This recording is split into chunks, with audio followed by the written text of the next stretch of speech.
Hey boys, this is Love Them Knives channel and the MK9. I did an unboxing days ago, week and a half ago. And it was outdoors on the patio and natural lighting, so I thought I'd bring it in here for a more extensive discussion because that was an unboxing, which means I'm not showing the box here, okay? It's just way, way big. It's like my hands keep going and now they're out of the picture type big box. So I wanted to discuss this knife more in detail, and while I'm sitting here talking, here's the knife, okay? It's a numbered edition. It's made in Taiwan. Taiwan, the place that makes those Spyderco high-end knives, and half-breed blades, and used to make some of the Benchmade knives, and on and on and on. So yes, Taiwan's known for making upscale, more the upscale type knives. And this manufacturer is one that Dietmar has known for 27 years and he's friends with and that kind of thing. So this was a decision to make a knife unlike the movie knife. Okay, so if you want to get the movie knife, it says Rambo and everything. If you touch this, you will become Rambo. Just kidding. But this is, okay, so this is a movie replica, and I did a video on it. This little picture's from my video cover. And it's 8CR13 MOV blade, and it's G10 scales. And there's nothing wrong with this knife. If you want to buy it and you put it on a shelf and you got the box behind it and it's Rambo, Last Blood, Heartstopper, all that, okay, that's cool. And the thing is, traditionally, the Gil Hibben knives and the Jimmy Lyle knives that were done for Rambo in previous years were done where there was a movie replica knife made, or you could get a custom knife from Jimmy Lyle or Gil Hibben. But there wasn't really another kind of level. This is another level. This is more expensive than the movie knife, which is about $200. This is about $400 US. It's $357 euro. No, 359 euro. Okay, at the base level here. Okay. And I'll give you the link to that, and it's their movie knife link, okay? Because this is not their standard that they do. Many of their knives are designed and made and supplied to, military or first responders or special operators or things like that. This is not that. This is for Rambo. This is a knife that's made to be over the top.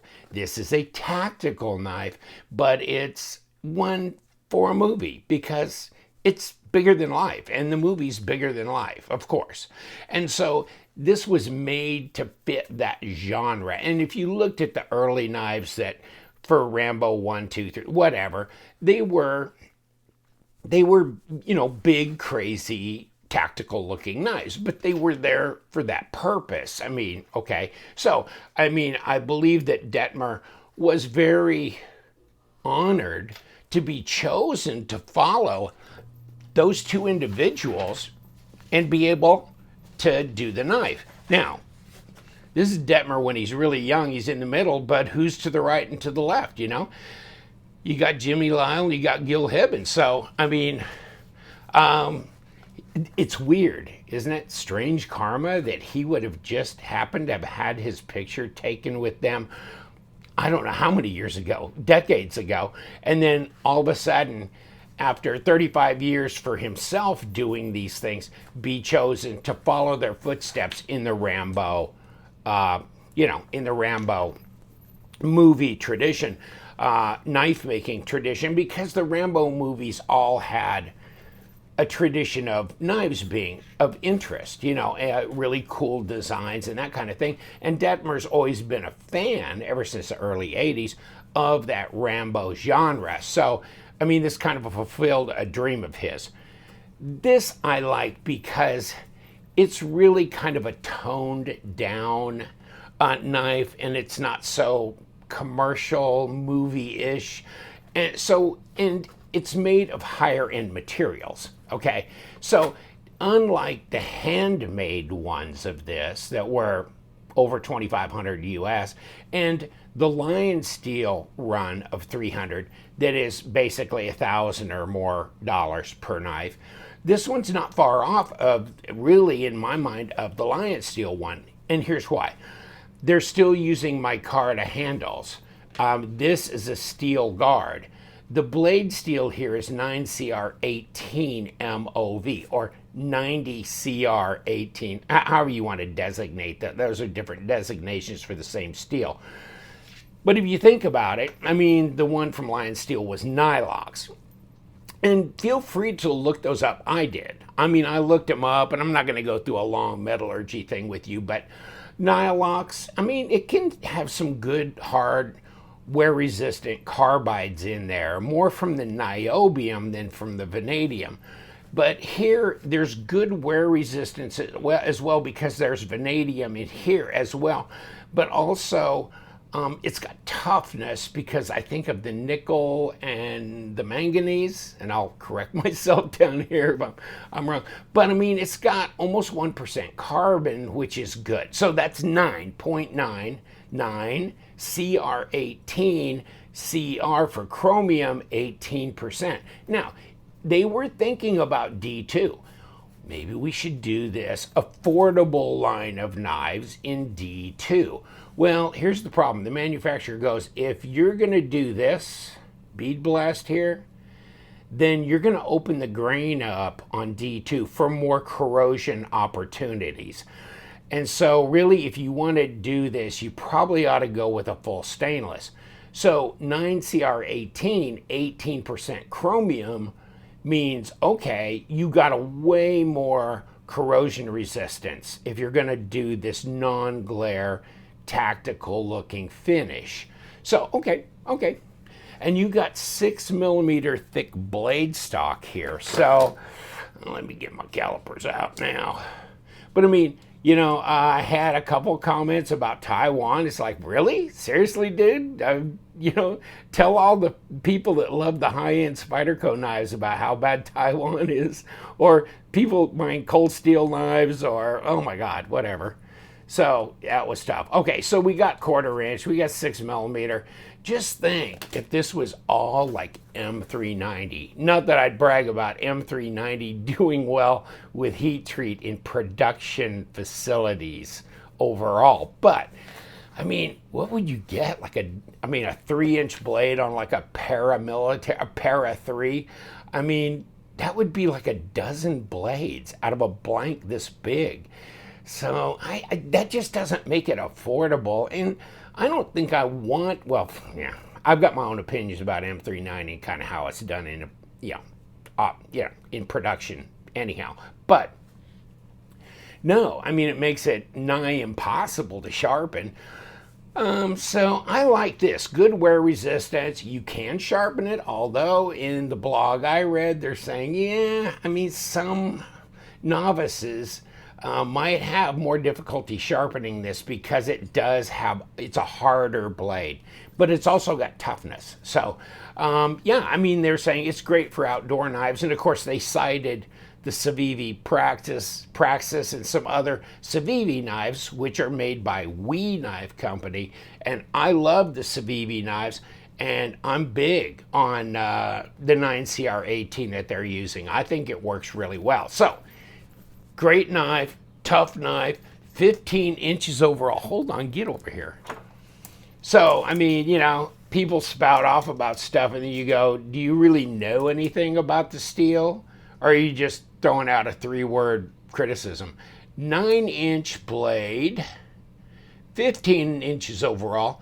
That is, what is that, 38 centimeters long, and that's 23 centimeter length blade. Okay, 38 overall length.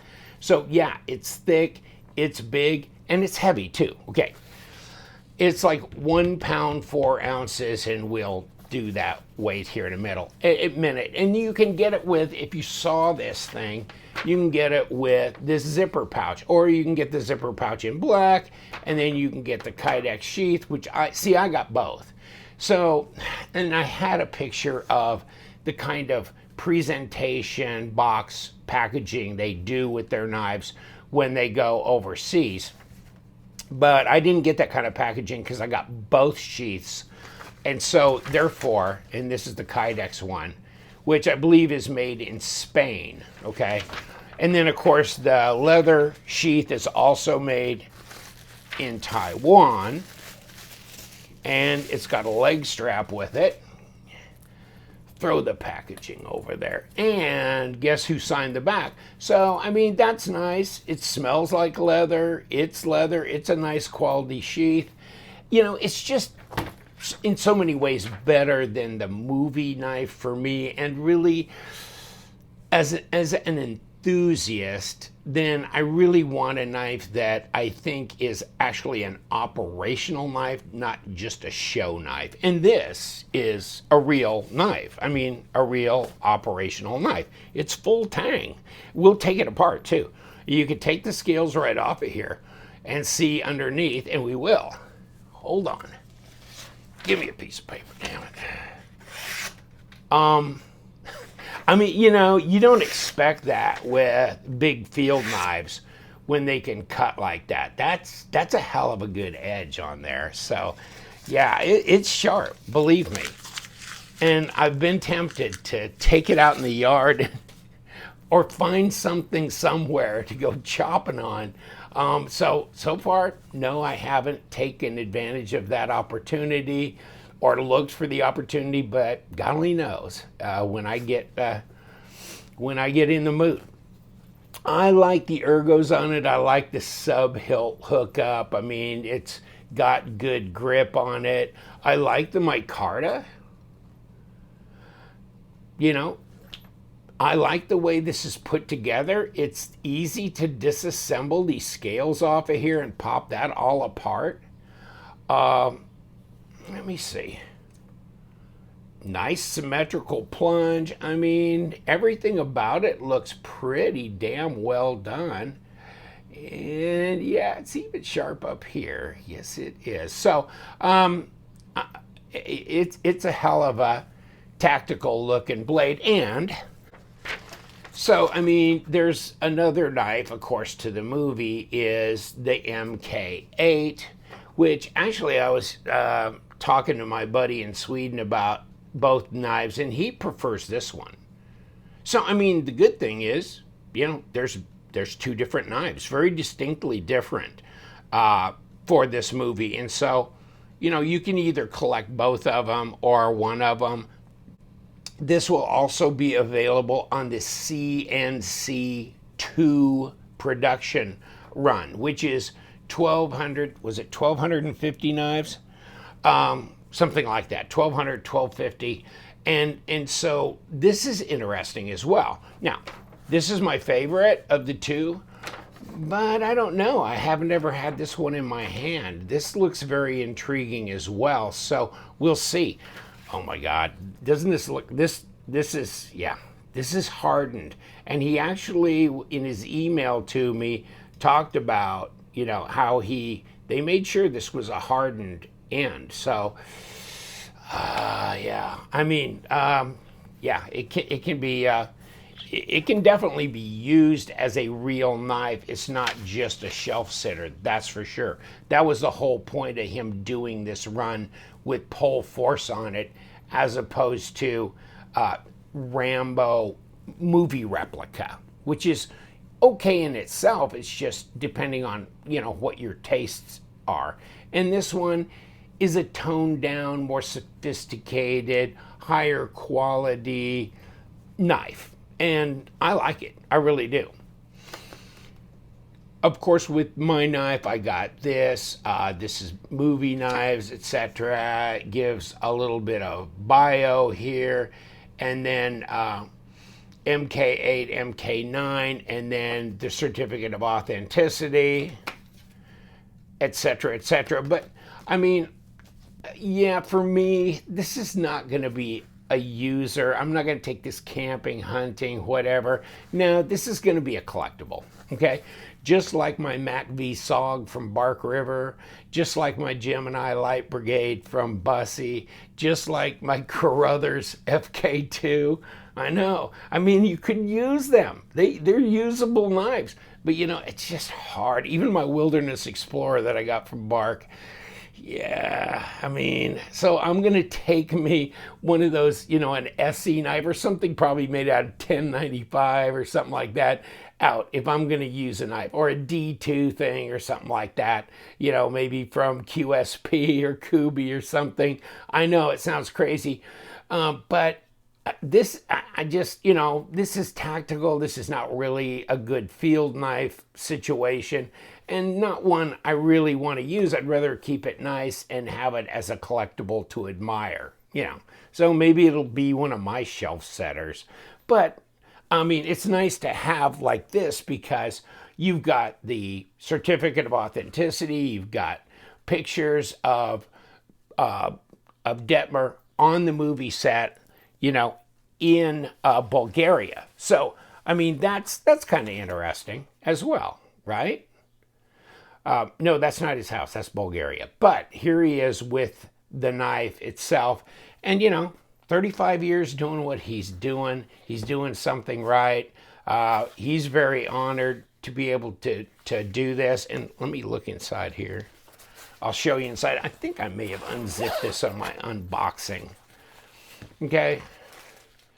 So a nice pouch and the cardboard to go over the blade and the plastic to go over the whole knife. Good quality pouch. You know, I can only back my camera up so far. Yeah, I don't know if I could do knives much over 15 or 16 inches and back up enough. I'll have to get longer legs on my tripod.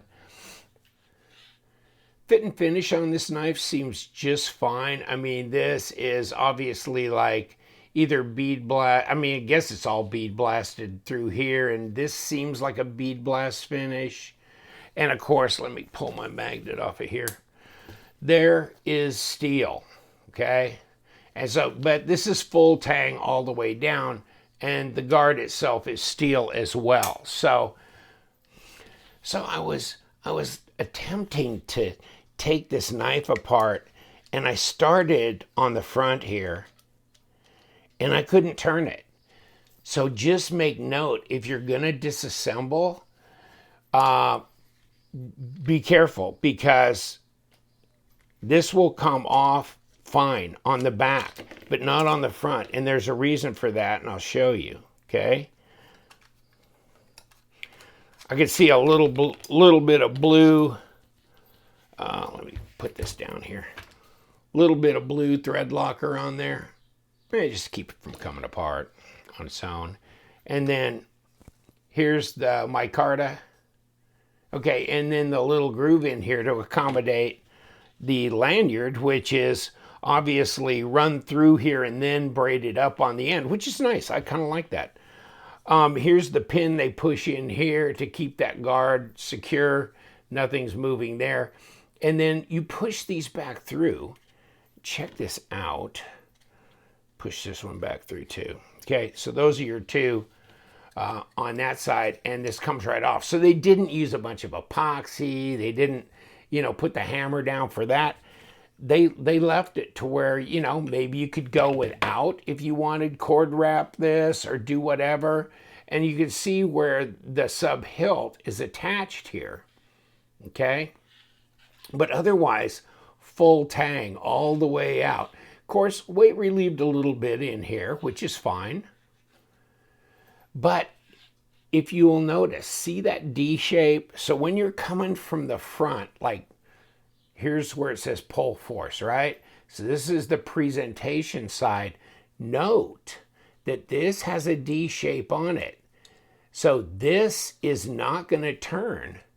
See what I'm saying? It fits in there. So, I mean, good thing I didn't get overzealous and try to unscrew this from this side before I tried the back side, because otherwise, it just wouldn't have moved. And you could mess things up. So And then putting this back together is kind of a trip. And I did this before I did this video because I wanted I was curious, couldn't wait. But here's the thing. When you put this back in, I couldn't get this, and I know the D shape goes here, facing towards the front. But see, no. And I was fiddling with it, and you know what? Once I turned it around, and I looked through here. Now, let's get the scale lined up properly.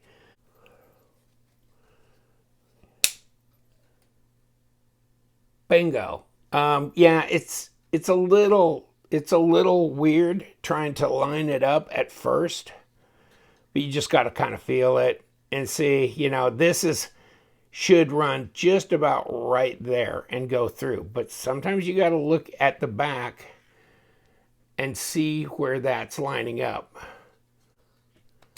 And there it goes. Yeah. Okay, so put these back on, by the way. And so make sure your lanyard comes through that slot there, right? And then these should go right in, no problem. Again, so I mean, it's not difficult to disassemble, and I guess if you had somebody make some custom grips or doing anything else, you know, it's not a problem. So I'm kind of glad they didn't, you know, epoxy this thing on and get all kind of crazy, to where they made it actually functional to be able to be taken apart in the field or wherever. Trying to look at where the balance of this knife is, and it's pretty much right up under this choil. If I can get it to sit straight. It's just, it's right under this guard, basically. So it's well balanced in that regard. So let's see, put it in the Kydex. Oh yeah. Let me try that again.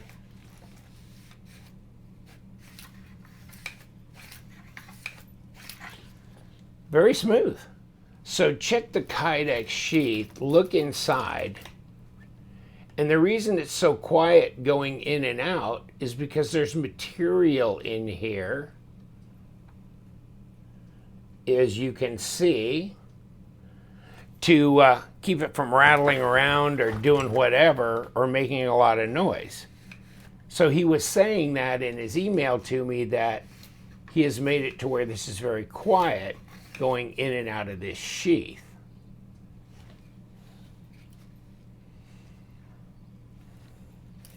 There's your drain hole at the bottom, obviously, as well. And of course, leg ties, and other, you know, and the belt loop, etc. This to secure this here.